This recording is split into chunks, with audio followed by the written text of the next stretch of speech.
All right, everyone. So today we have Dr. Robb Kelly, and he is an addiction recovery expert.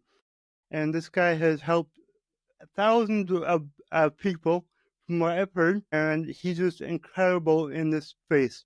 And Rob, you really kind of changed the way that it's normally done, and that's what I like. So, can you just start out by telling us a little bit about yourself? Of course. Hey guys, my name's Dr. Robb Kelly. I specialize in alcoholism, addiction, childhood trauma, depression, PTSD, and all of the above. We do things differently because we're kind of neuroscientists when it comes to ways of life. And I mean, every mental illness we cover. We're just doing some research right now in dementia, early onset dementia and Alzheimer's, which is diabetes free, by the way. America doesn't want to call it that, but that's what it is. I live in San Antonio, Texas. I come from Manchester, England, in case you're bemused by the accent. I spent 14 years in Dallas and then I moved here 4 years ago, hoping to retire, but it hasn't worked out. We've been busier than ever over the last 3 years. And I love what I do because I do what I love. And that's important to love what you do. And, it's always amazing when you're helping people, like truly helping. And, you're saving lives. You really are, which is truly incredible. Now, I know you have a great story, and I know it's a long one, but can you kind of tell a little bit about what you went through that eventually got you started in all this? Yeah, I was born into an alcohol family. I didn't know at the time, though. Aunties, uncles, cousins. I took my first drink at the age of 9. Now, back in the day, in the early 70s, there wasn't much about alcoholism or drug addiction. His kind of grandfather liked to drink. That's what he used to say. So, to my first drink, everything changed from there psychologically for me. I ask people now that age, when you was 9, you turned it up, oh, it was horrible. I spat it out, it was horrible. For me, there was an instant connection and like a stress relief, all the worries of a 9-year-old, whatever they were. It just seemed amazing. It just seemed that this was the thing that was going to get me through school. So I carried on drinking weekends. We in a band through college and everything. We always have bands and stuff like that we had money with, session musician and money with. And then, over the years, my drinking got out of control, but I didn't realize it. No alcoholic realizes that they crossed over the drinking socially to heavy drinking and then alcoholically drinking. And nobody could tell me why. So I've got some great news for you guys. We'll get into it later, what the real disease is. Because everyone thinks alcohol is the problem, and it's not a problem. It has 1% to do with alcoholism, same with every other addiction. So went to college, come out, I became a police officer for 6 months, and they fired me for being drunk. And life was just banging and round. And then I started a telecom company way before the mobile phones came out. It was for the Army and Navy, telecommunication, masts. And then slowly but surely, we had one child and two children. And then there were about 1 and 3 for me when some horrific things happened in the house. It was like a blink of an eye looking back, but it wasn't. But before I knew what day it was, everything had gone. And I'm sat on a bench in the middle of Manchester, homeless, thinking, where the hell did that just go wrong? But also thinking, I'll be different. I'll go home tomorrow. She'll let me in. She never did. Parents never did. And brother and sister become estranged and nobody's answering the phone to me. And I spent over a year on them streets, 7 attempts of suicide, and on 2 occasions I died. I brought me back to life. And I hated Wow. it for that because Wow. I hated me. I hate the way I was living, what come of me. And yeah, it was horrific. So you said you started drinking at age 9. What was the time frame from age 9 up until you were kicked out of the house, you were on the street? Probably 26. I was age 26, I think, 25, 26 maybe, when it came. I got sober when I was 28. So it's probably about 26, something like that. The age of 9 to 26, so that's a few years of drinking. And at first, I've got to tell you, Nick, it was great. I loved it. It served a purpose. I became confident, college with girls and stuff. It was just amazing. And then it just turned on me viciously and took. And one of the biggest things I look back on is nobody knew what was happening to me. Nobody could say, hey, if you do this, then the result is this, or this is why you can't stop drinking. This is why everything's been taken. But nobody did. They told me to go to AA. They told me to go to church. Doctor says, stuff like have a warm bath when you want to drink. So, yeah, I was bemused and angry when I finally got off the streets that nobody had any information, either medically or people around me, of how to deal with this stuff. And then, you said that you attempted suicide 7 times. 2 was successful, but you were revived. What changed at the end of that? Like, what stopped that cycle?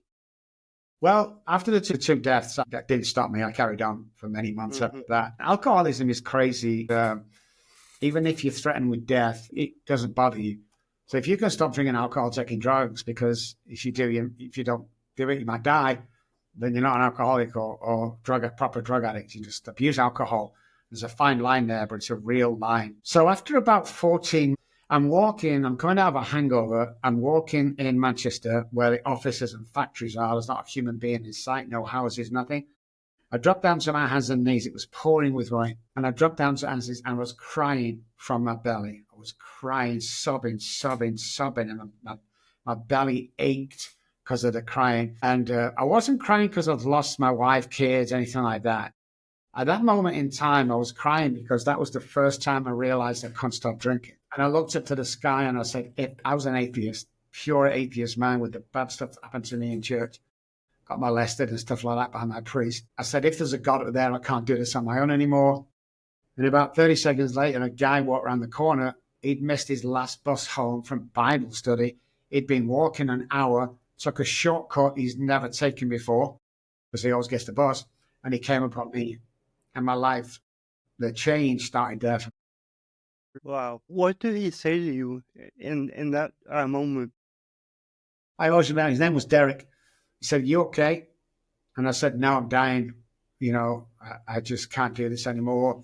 And he said, "Look, here's the deal. You come back to my house. I'm a Christian. I'm also in recovery." I had his little Bible in his hand. And that was it. He took me back to the house. We chatted a bit on the way. I bathed for the first time, and I got proper clothes, shaved all this crap on my face, and ate real food for the first time in 14 months.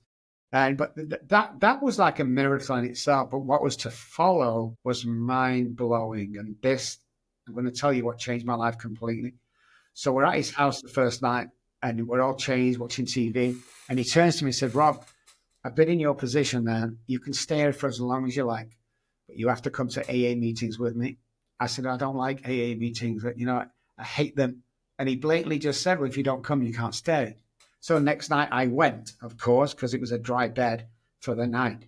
When I was there, same old crappy stuff started, people moaning, sober, blah, blah, blah. This guy said, "My name's John. I'm a recovered alcoholic." And I looked at Derek and went, what did he just say? Did he say recovered? You can't recover from this stuff. I've lost my kids. So I was kind of angry with him at that point. And then he went on to say some amazing stuff, man. And after the meeting, I went over to him and I said, "Hey, listen, John, will you sponsor me?" And he says, "No, man." He said, "But I will be your spiritual advisor for a period of 12 weeks. Every Wednesday, I left Derek's house at 6 o'clock. I walked to his apartment for 7. Couldn't go in before 7. Adamant about that. Walked upstairs to the apartment at 7. Stayed with him until 8. He'd walk me to the door at 1 minute to 8, no matter what we were doing mid-conversation.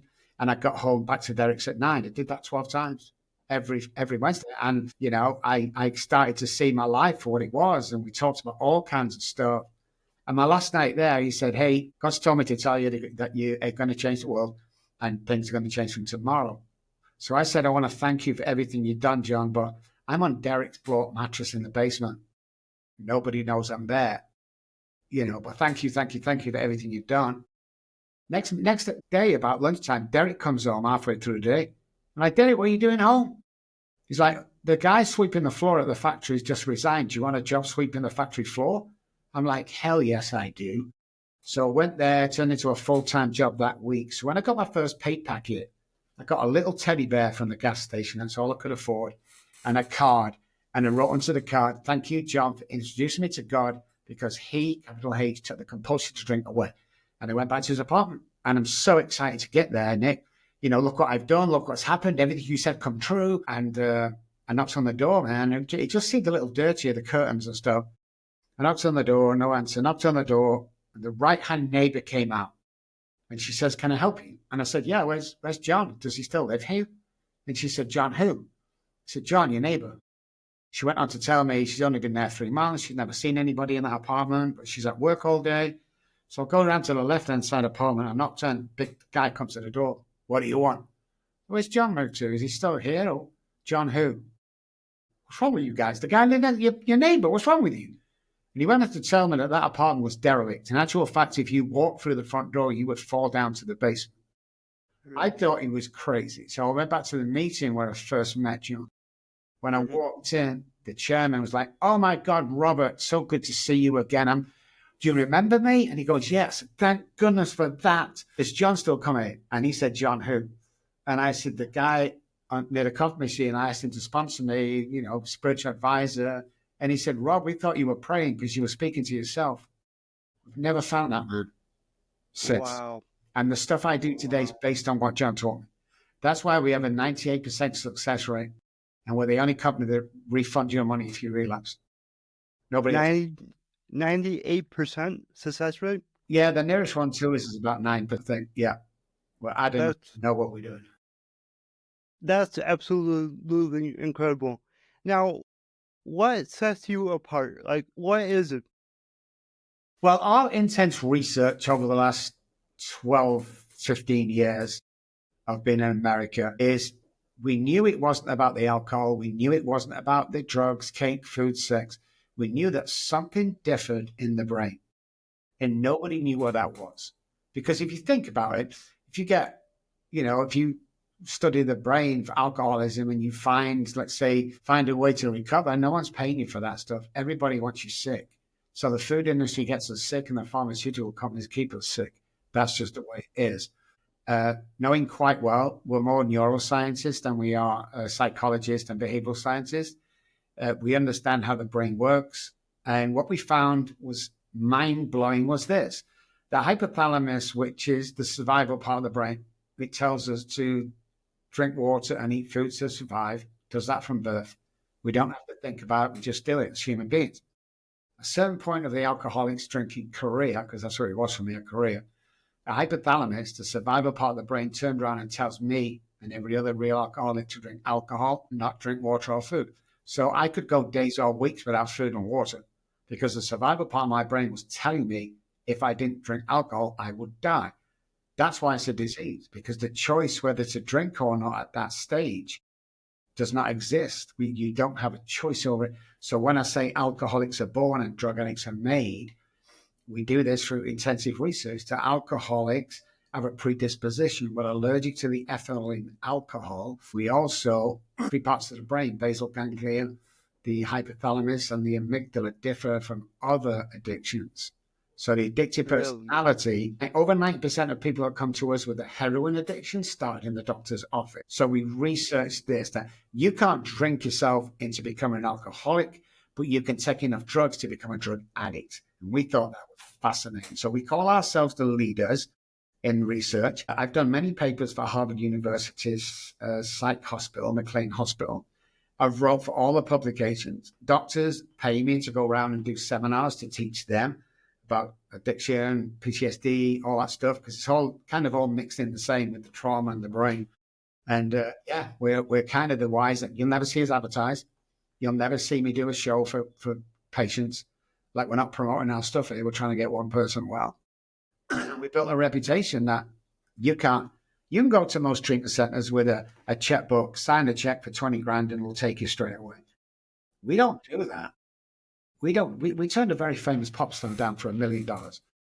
You have to earn your services. You have to pass the assessment. I want to be able to look your partner or mom and dad in the eye and say, we can get your son well. And if I can't do that, we will not take you. We turn down more people than we take on. So I think that plays a big way. It looks after our percentages and it tells people that you can't buy this stuff. I don't care how much money you've got. If your loved one is not ready, then I'm not going to take your money and waste your time. Yeah. And you said that alcoholism is something you're born with. Can you talk more on that? Yeah, so you can trace three generations back is what we say. If you can trace it 3 generations back for alcohol problems, then you're probably an alcoholic. My brother and sister are not. I am, because what happens is it skips generations. So the allergy, alcoholism has the allergy, and no other addiction has the allergy that we have. And our thought patterns differ. The basal ganglia is broken, and then the hypothalamus turns around and tells us to drink alcohol only. So we specify in that area, and we came up with this statement that alcohol has 1% to do with alcoholism, and the same with every other addiction. Because I stopped a bunch of times, Nick. Well, one, I couldn't stay stopped, first of all, but I still had the problem. I still had the traits, I still had the mindset, I still had the self-sabotaging behavior and mindset that I had because of the alcoholism as I grew through. And a couple of people want to argue with that, and that's fine. Come and see our stats, over 9,000 patients. So yeah, that's what makes us different, and that's why we research so much. Is everything that we do or say on these podcasts has been researched, tried, and tested in laboratories, hospitals, prisons, and in our practice as well. It's like you can 100% recover unless you've got brain damage. You can 100% recover for any psych illness that you're suffering from. Period. That's it. But as human beings and Americans, and I'm American now, let's take depression, for instance. So I get depressed. I say to my wife, like, I'm depressed, what should I do? The instant reply is, go and see the doctor. So I go to the doctor. He gives me an SSRI, which is a false serotonin, and I'm stuck on that for the rest of my life. So there's a couple of things that happen. One, I'm stuck on it to get my happiness, not as good as it should be, but it's 60%. But it also depletes my serotonin. So I'm stuck on that medication, which leads to my question that anybody out there watching or listening right now, have you ever got to the doctor with a disease or ailment or illness where it's give you a pill that's cured the illness so you don't have to take the pill ever again? The answer is no. Of course we have.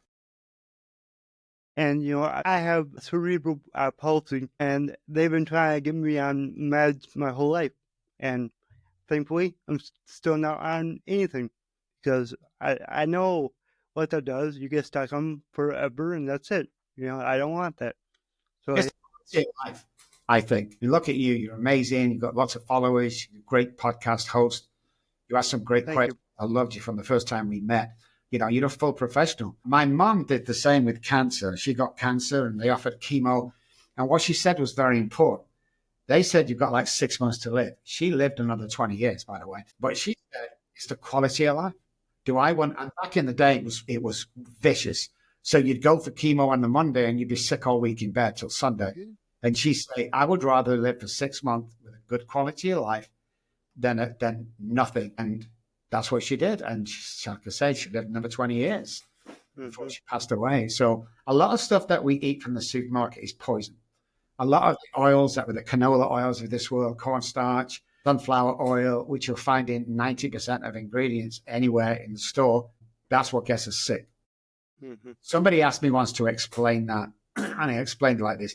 So you get people going, well, I have heart problems. Really? How? Well, it's in the families. My dad had heart problems, so we passed it down. It's biologically impossible to pass an illness down, first of all. So there's what happened. My dad and mom have a staple diet.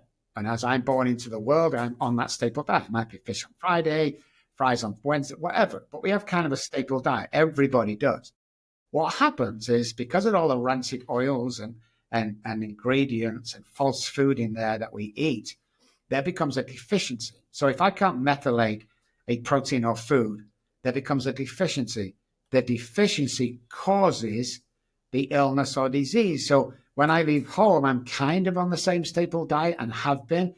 That deficiency, when I get old enough or whenever causes that, it's not passing down from dad, it's what we're eating. And also oxygen is very important. So the presence of oxygen equals a lack of disease. People don't know this. People don't know when they go to the supermarket and they see this green health bar, the granola bar, and on the packet it says 9 grams of protein and 0 fat. That's what it says. But you grab that and spin it around, and there's 27 ingredients on. Out of them 27, there's always 3 or 4 that you can't methylate. And people don't know this. They 0 sugar. That's the news. 0 sugar. That's not true. Spin it round, start looking at them words on the back of the package that you don't know what they are, and you'll find out it's false sugar. If you're going to the Yeah. supermarket, guys, and if you're buying 2% milk, guess what? It's not milk. We don't eat real food. Yeah. If you look at the back and you can't say the word, you probably shouldn't eat it. That's about Exactly. it. And notice, Yeah. guys, as well, when you go to the supermarket, there's ice cream cone and it's got flickers on and it's a bestseller, but it doesn't mention ice cream on the packaging or anywhere near it. And the reason why it doesn't, because it isn't. You can leave that sucker outside on the back patio or something, not one insect will touch it. And 6 months later, it still has the same shape as you put it out. It's not real food. We've got sucked into it is, and it's not, man. Yep. Yep. And so when you're working with your clients, what is like the first step that you take with them? The first step, obviously, is to find out about them, find out what they're going through, find out about the childhood, about the life today, any traumas that they can think, because the traumas we're talking about are subconscious.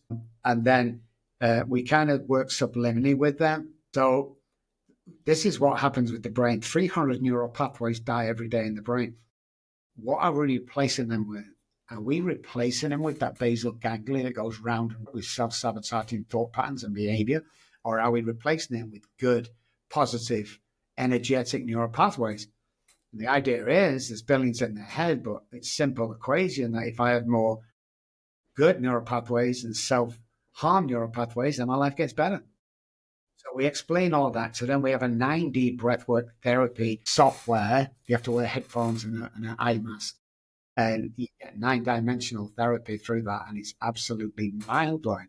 So we say this. Like I come to America and everyone's seeing a therapist. And I'm like, how long have you been seeing him? 3 years. Okay. And you still seeing him? That's the best one. You go, hey, listen, I'm taking these depression meds, but I'm still depressed. My answer was, when did you think it was going to kick in? You've been taking 10 years.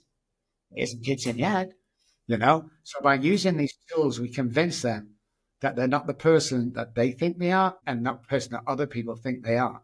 And that the mind is very powerful. So the mind is energy. Can't see it, touch it, feel it. Okay? And it sits inside the brain. That's the saying, mind over matter. The brain is matter. Once you can program this to work over this, then you're living in the now, you're living in today, and the rest of the noise goes away. Really? And what is, something that people could start right now to start to change that in their brain? I love that question. Okay, guys, I'm going to change your life from tomorrow. Unless you don't really want to do it, then it's not going to change your life. But if you're enthusiastic as me, when you get up in the morning, one of the reasons why nobody has ever woke up laughing in the morning is lack of oxygen. So on a normal circadian rhythm sleep pattern between 2 and 5 is when the body is its most repair. So there's no oxygen there. When there's no oxygen, the subconscious brain, that's the guy with all the crap. Everything you see, hear, feel, touch from birth is all there. Billions and billions and billions of negative thought patterns and good ones, but usually negative. So the subconscious brain wakes us up. Now, if you're going through stuff in your life and you have any doubts about what your identity is and who you are, that guy run the show. That guy wants to kill you and make it look like an accident. That is it. Make no mistake about that. Now, the conscious brain over here is the good guy, but it's powered by this guy waking us up because this thrives in oxygen. This thrives in hypoxic. So when we do our breath work, what happens is it gets rid of this guy and you're free for that guy. This guy will kill it every day. Have a guess who wakes up tomorrow? This guy again. So the breath work is when you get up in the morning, first thing, no breakfast first or shower, always do 20 exaggerated breaths in and out. Do that 20 times. We're flooding the body and the brain with oxygen. Now the conscious brain's alert. Now it's ready to enjoy the day. Walk into the bathroom. If you brush your teeth with your right hand, a weak left, weak right, weak left, weak on the right. And last but not leastly, step away 6 foot away from the mirror, look yourself in the eye and say, I love you 10 times. No other affirmation, just that. And the reason we ask people to step away from the mirror is when we step close or we put makeup on and, guys are shaving, we see all our blemishes, all of them. But when you start to Mm. strip it away, the blemishes go. We think people see us like this. When's the last time you went into work? Hey, guy, how you do? You don't do that. But when we stand there, we say, oh, we're getting old. No, 6 feet away, that's how people see us. It gives us confidence that we're 25% better looking than we think we are, guys. We're at least 20% more intelligent than we think we are. Every person listening to this can change the world. Well, I can't change the world. Next time you're out in a built-up area of people, I want you to practice this, guys. It's also a little hint with the other three I've given. Watch for sneakers. They're always easiest. When somebody's walking towards you with sneakers, I want you to say 2 words to him. Nice sneakers. He'll probably say, oh, thanks, man. As he walks past you, turn around. You look at his sneakers 2 or 3 times, at least. Now you've changed his world, okay? Now he's in a great mood. It's like, he feels comfy, looking good. So when he goes home to his partner, now he's in a good mood. It's contagious. Now she's in a good mood. Then the mother-in-law calls, and you get the gist. You've just changed 5 or 6 people's lives, therefore changing the world. It's as easy. You don't have to create a nuclear bomb or you be president to change the world. You do this one person at a time. Also, you get free dopamine, and he gets free dopamine because of the compliment.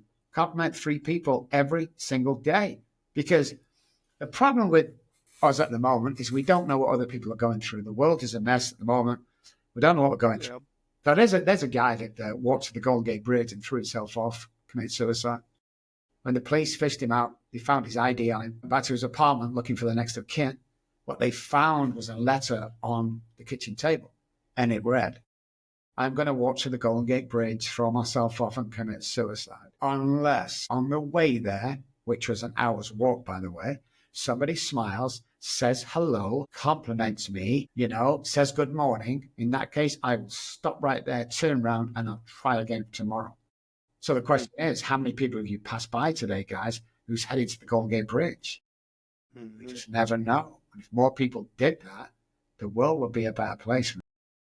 Yeah, you never know what someone's going through. Correct. That's why I always treat everyone with respect and kindness. It is important.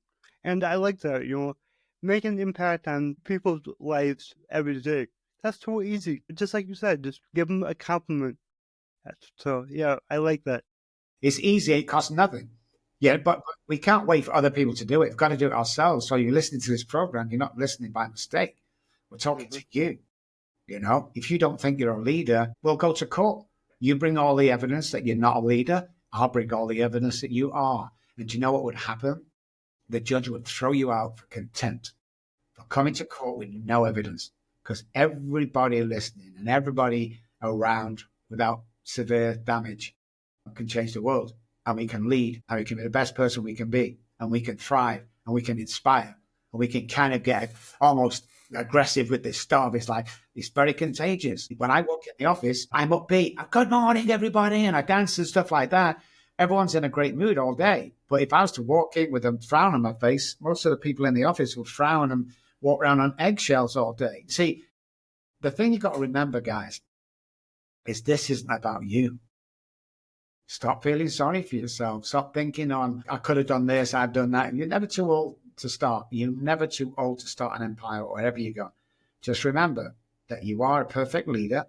Without you knowing, you're inspiring at least 20,000 people with a ripple effect every single day you leave the house, because that is living. And that's where peace comes from. You can't buy peace. You have to create it internally. No one's going to come knocking at the door, guys. There's $1 million, or there's a boyfriend, or there's a job. Nobody's doing that. So we have to step forward with belief that we are the best person we can be, and we're the best at the world at what we do, and I can achieve it 100%. Mm-hmm. Yep, I agree with you on that one.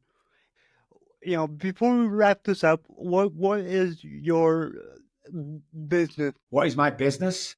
Yep, name and how can people find you? Yeah. So I have businesses. I have the Robb Kelly Group. RobbKelly.com is the website. ROBB, 2 B's, KELLY.com. Dr. Robb Kelly on any search engine. I also have a foundation that just started, the RobbKellyFoundation.org, 2 B's again. And we have that going on. And we have, if you're in San Antonio or anywhere near, we have the British restaurant that I own next to my offices. So yeah, come and find us, come and friend us on all the social medias. And if you listening to this and you need help or can't afford anything, come find me and message me. We'll give you some great advice. I'll direct you. I'll talk to you. Uh, Obviously, I'm a crazy busy guy right now, but yeah, just there to help. And the other thing, because the moment I got to say it's private, Nick, don't listen.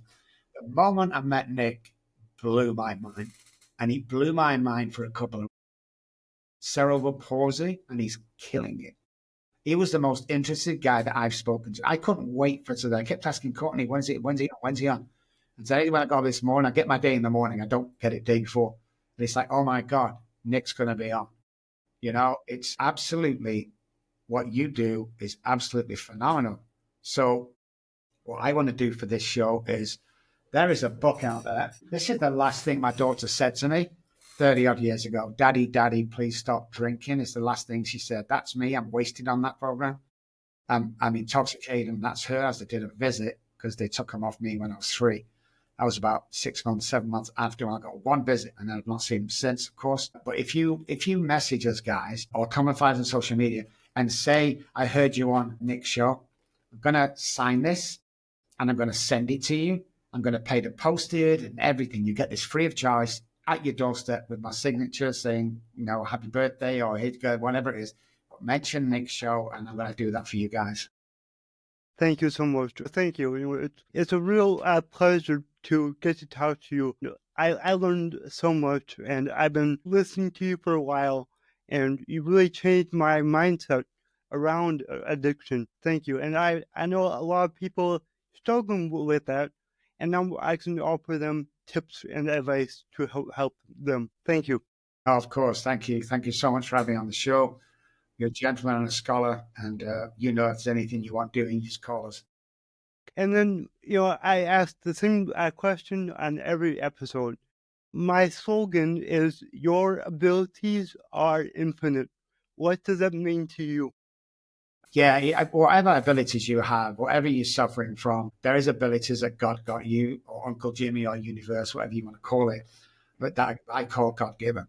So you need to run with that and exploit that in the nicest possible way to create what you're always meant to be. Despite what's going on, despite anything that's happening around you, everybody was born with a niche. Everybody was born to change the world. Find out what that is, man. Find out what it is and excel in that. Awesome. Thank you. And then, one last message from you, just for anybody out there struggling right now, what would you like to say to them? 100% possible to recover. Find somebody, start dialogue with somebody, believe in yourself, do that morning work we talked about, and just believe that you can actually do anything you want to do. So people say to me all the time when they come here, I'm at a crossroads. Good. I like crossroads because now you can start again in another direction and make it happen. The Beatles got turned down about 20 times, and they still become the best-selling artist in the world for 4 little guys from Liverpool because they never stopped. J.K. Rowling was turned down more times than I can remember, and she's the first woman billionaire author.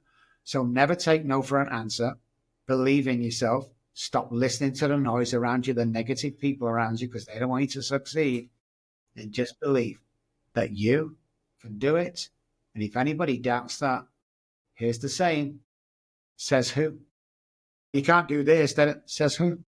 Who's making these rules up? I don't like. Thank you for that. And I love that. Says who? I live my life like, instead of saying I can't, I say how can I? Yes. And it goes the same when somebody tells me I can't do something.